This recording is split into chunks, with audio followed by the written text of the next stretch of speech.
I don't know, you may not remember this, but I remember it. The first time I ever met you was, and you came over and you did this incredible storyboard for me. Which was for what? It was, I think it was Fiat cars or something like that. I actually don't remember anything about the job, but I do remember you doing this incredible storyboard. Because I remember the storyboard because I remember being very pleased with the storyboard. Because you get hired and then you go, and you know, I was 18, maybe 18 or something, 17, yeah, 18. pretty young. You know, and depending on what time of what day of the week it was, you'd either really commit yourself to a really good storyboard or you kind of wing it. Right. Because you wanted to go out. And I was always terrified at the response. But you, the one that I did for you was I remember was a particularly dedicated storyboard. Yes, yes. And I still think about it. And I think it was in Venice because I was just recently in Venice and I was thinking about it there. And so were you at film school or art school then? How did you get started in the business? Well, I got started in the business because I was born. Let's be honest. Yeah, well, yeah. Okay. And but, yeah, obviously huge talent, but so you no. didn't have to go through, because of the contacts, no, I mean, you didn't have to go through all of that sort of film school, art school. Nepotism aside, Yeah. you know, I was definitely much more drawn to the arts, and you know, because I can draw and paint and all that stuff, which is like the family trade. So all of your school and all of that was in London. You were pretty much. Yeah, I went to London College of Printing. Meanwhile, I was working at MGMM doing storyboards for various people around Soho. And I really liked music videos, and I was really focused on that. Because you started in music videos, didn't you? In yeah, I mean some of those. Yeah, my first music video was this tiny music video where I gets a white cyc with whatever we could find in skips. Right. You know, as a set. It was terrible. Really? It was terrible. Have you kept it? No, it was terrible. I was ashamed. I wonder of if we can find it on YouTube. I'm going to look for it. I don't even know what the name of the band was.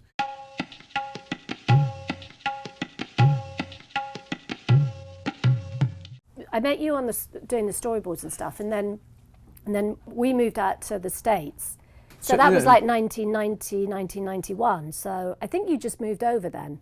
I came over because by then I was in London. I was very much into the art directing, and we would do music videos for really more or less solely for Vaughan and Anthea. Right. And simultaneously I was running these clubs. I had these clubs that I was involved in called Westworld. Well, like nightclubs? Yeah, but they were like kind of after hours warehouse parties, right. But they were very successful. And we had this scheme where I was working as an art director. You know, in the 80s we were building these huge sets. Yeah, there was money then. Yeah, and it wasn't just kitchens, it was... Yeah. But I used to go to the construction manager, I say to Norris or whatever, can I take the sets? We'll strike the sets. Right. I had got like 3 big lorries. You used to take these sets, and often there were these science fiction sets, or there'd be these wonderful props that were all built, and you have 6-week builds, you know, at Shepperton or Pinewood. So we used to take the sets and then reconfigure them in the Bold bus depot in Lotts Road. Oh, brilliant. And then come up with the theme of the party based around whatever the sets were. So it was like a pop-up type.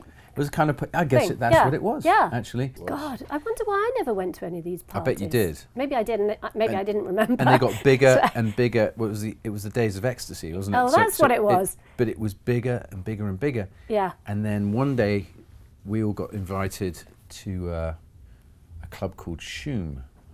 Well, you know, we kind of knew the people were very competitive in the club scene. Shoom. Went in, and it was white light, like strobing, right? And people with big smiley face and doing this, and boom, boom, and it was like, what it was acid house. Yeah. And the rave thing, it was lost on me. Yeah. I just thought, I don't want to do that. I don't want to lose my mind in drugs and inane, grinning mania that went on. And I remember standing there going, fuck, it's over.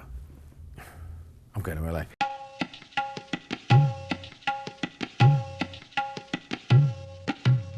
Had you spent much time growing up, going on set and spending time not working, but just sort of observing what your dad was doing? Yeah, definitely. I mean, he always encouraged you to be there and to be part of that very experience. much so. We were in the the very first Alien.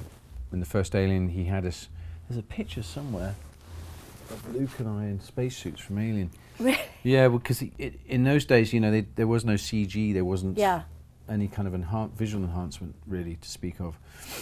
And so one summer, on H stage at Shepperton, they had built the big set, which was the undercarriage of the human craft, and then this alien landscape, and then the entry that go into the alien craft.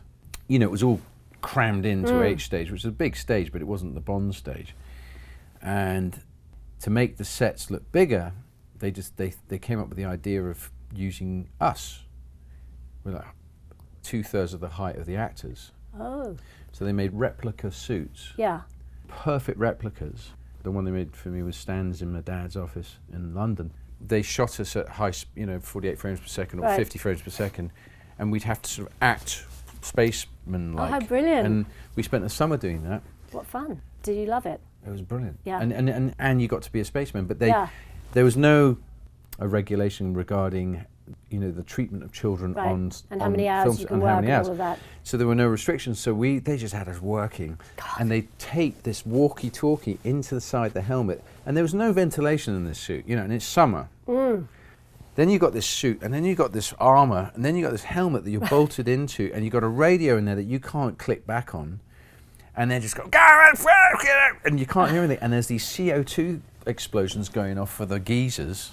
And you got paid 150 quid a day. That was then when we got home taken away from us. Yeah.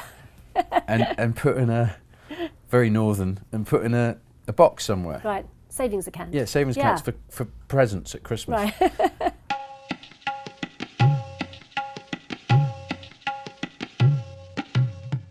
But you've sort of stayed really, and I don't want you to blush obviously, but you've stayed pretty much at the top for quite a long number of years, which is sort of hard in this business because particularly with us agency producers that are always looking for the new hot, you know, newest thing. I've lost a couple of jobs recently. It was a bit like, uh-oh. But in London. Right. London's a harder market for me because it's, I think I'm partly perceived as being an American director, and I'm partly perceived as being old news. Which happens there because it changes. I think they're much more changeable there. Right. They're much more, not fickle. I think they're changeable. I mean, it's much more condensed, packed together thing. Yeah. And then you've got all the Scandinavians now coming in. Yeah. You know, and then it's a hot pot. Yeah. Whereas here you get. I mean, my thing is.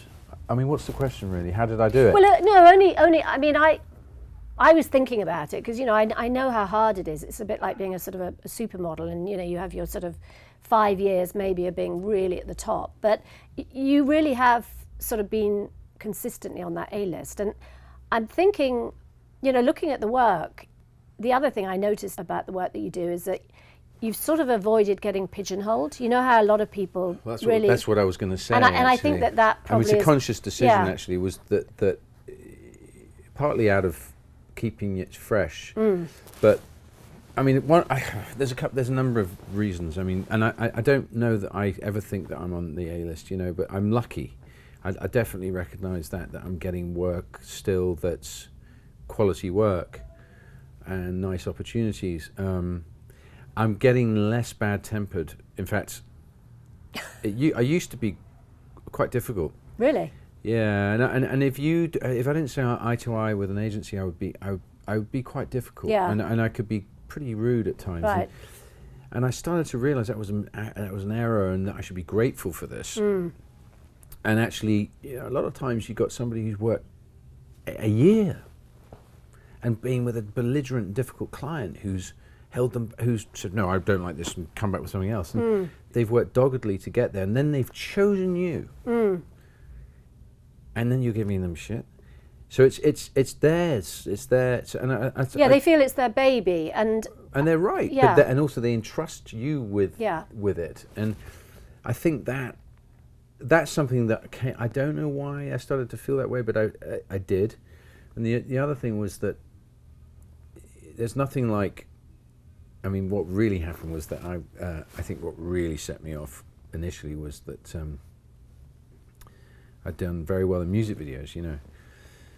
And I got this movie, you know, Plunkett McLean, and I was like, yeah, I'm fucking on, you know, like, and I was really cocky, and you know, and I thought I was going to just straight out the gate, I was going to be just, and it wasn't.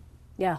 Much to my shock. Do you mean for features it wasn't? Yeah. Much to my shock, Plunkett was a disastrous flop. Really? Yeah, and I was eviscerated by the critics. Oh God. Especially in the UK, and then some of it was deserved, you know, and but what it did was it shocked me into a kind of new reality where I was like, holy moly, I'm not gonna this. I was in what they call movie jail at that point, and I realised that I had to pull my socks up and look at commercials slightly differently, and come back with a lot of humility, and then, you know, started again, and I was lucky to get a couple of sort of significant commercials that really defined. I mean, one of them was Nike Move, which I still work with that creative then on Nike Move, Mike Byrne. Right. That was a very lucky relationship connection to have made. And then, to be honest with you, I get paranoid about my work. So I look at it and then look at everybody else's work, and I look at, you know, and then you think, oh bloody hell! I've got to change direction. So I'll have a go at. I'm not a comedy director, but I'll have a go at it, or I'll go and do something very sentimental, or potentially sentimental, or do something very slick. Or yeah. So I'm always trying to keep it fresh and not repeat. Yeah.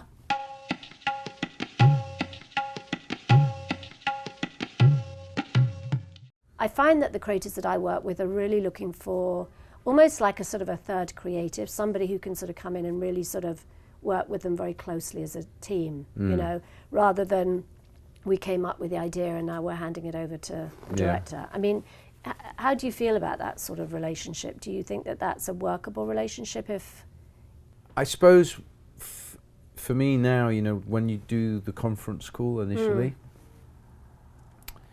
you listen to them too, right? And you find out. Often, I think directors are desperately trying to get the job. Yeah. But you've also got to. It's a mutual interview. So I think you have to listen to them, feel them out, and ask them questions, because it might not be a compatible relationship. Yeah. No. Absolutely. And it's the worst thing for them. It's the worst thing for you. Yeah. And it can actually fuck your business up, because, you know, you've got a younger director here who could work with that creative group or that agency, and suddenly that agency had put a, you know, blacklist RSA because it all went horribly wrong. And I think you've got to be mindful of, you've got to listen to them, because whatever is said on that conference call, yes, they're going to listen to you, and they're going to want to hear your ideas, but they also want to know that you're going to collaborate. Yeah. And you've got to know you can collaborate with them, because as you know, there's nothing worse than getting into one of those tussles. Oh, friction, absolutely. It's awful, because it all becomes about that. Yeah, and then everybody's trying to micromanage it, and then it kills the creative, doesn't it? I mean, I hate it. The best creative is when you just see it sort of evolving, because everybody's sort of working. And having fun doing it. Yeah. So it does, and that's, you know, that's really one of the things that I've in growing up a bit, you know, I've got very grateful for the work, but, you know, that, hey, listen, you know, we're in amazing places in the world. You have these incredible opportunities, and I love being on the floor. I love being with a crew, and, you know, and you're making something. Yeah, it's pretty amazing. Don't make it difficult.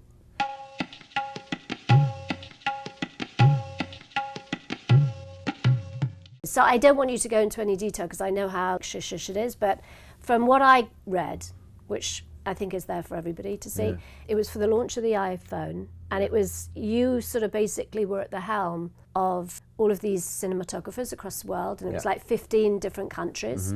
It happened over 36 hours. And it looked from the behind the scenes like there was this sort of like this central command unit. There was a lot of discussion about how that worked. I think your dad and Lee were there as well, and on the behind the scenes.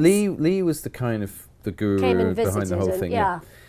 The history of it actually is that it began in 1983 when my dad and Lee came to London to do the Macintosh launch, which was the 1984 one that I worked on.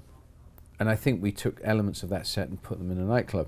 But that was the launch, and then they came to us and said, what about we do a 30-year anniversary of this? And we started talking. We had a lot of meetings, a lot of visits down to the agency, tons of ideas flying around, you know, lots of wonderful creative thought going into it.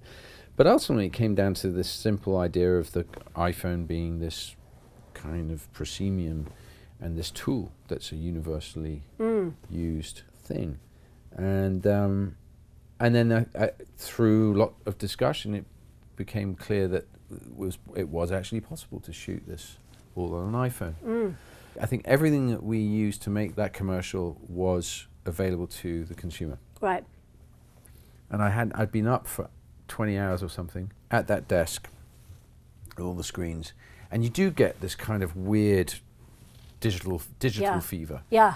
And I felt very strange, and I wasn't eating, and I was just on green tea and nuts, you know. And it was crazy. And then my dad walks in with Lee and all the entourage, and I was completely lost at what time it was. And there's my dad there. I've been briefing him on the phone, but he wasn't really listening. So he walked on the set and starts to kind of take over. And I'm now stressing out because I thought I was going to have a panic attack. I thought it was brown paper bag time, you know, with my dad giggling. But so did you manage to shuffle them back out after a few hours? It was a couple of hours, but my dad did this thing. It was, and I'll never forget it. It was like the moment when I realised, fuck me, he's a good director. And it was something so simple. We're setting up a lecture hall scene, and there's this kid just on the edge of the frame as an extra, twiddling a pen, just as a nervous tick. And my dad goes, Philip, just take the camera up, just go up behind, see the guy there on the right, no, that guy, no, that guy, that guy, no, he stopped doing it now. That guy and he's talking, and he goes, see that pen, he's good, excuse me sir, what's your, and you could talk to him. So have him twiddle the pen, and he set this whole shot up around this twiddling pen. And he pivoted the whole thing, and he orchestrated this whole scene and changed everything I had set up. Oh God. But it was really thinking on your feet, you know what I mean? And it was beautiful. It was something about how he conducted that moment, and it just flowed into this beautiful thing. And I was so in awe of it and humbled by that clarity of vision, you know. It was a very interesting thing to watch.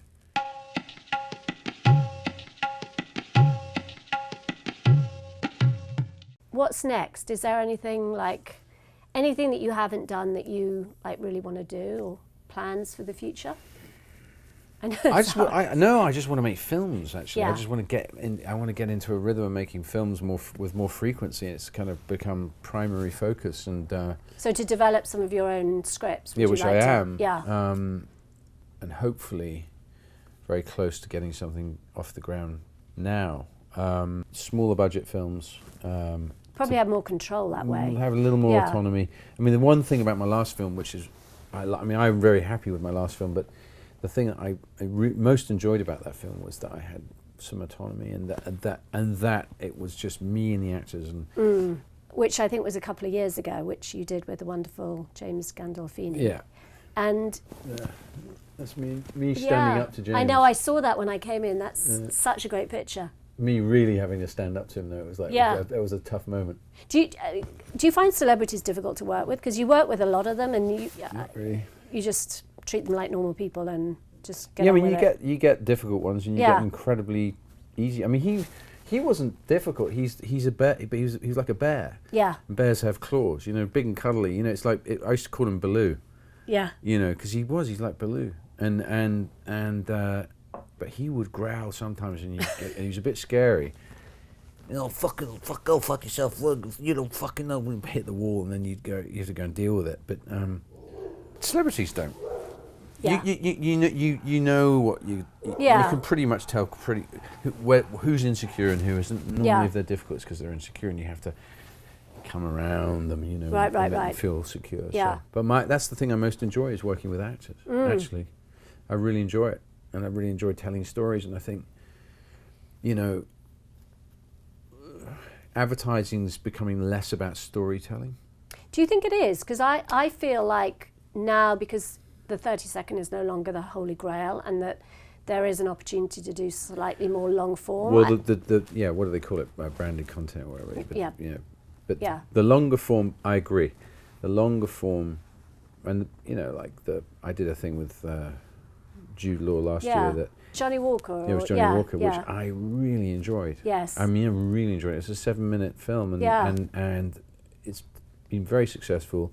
I regard it as one of my best pieces of commercial work, and it was the most brilliant experience. And, so yes, you're right. But for television, I still find that it's more. There's a lot of vignette stuff. Right. And you're always trying to find that way to, and it's not wrong. It's a new way of communicating ideas, but maybe I'm just kidding myself. It's a language. Because I want to do films, and maybe I'm thinking they're just getting longer because of that. I hope that before you retire from commercials that you'll work with me, because I've been wanting to work with you for quite a long time. I hope we do too.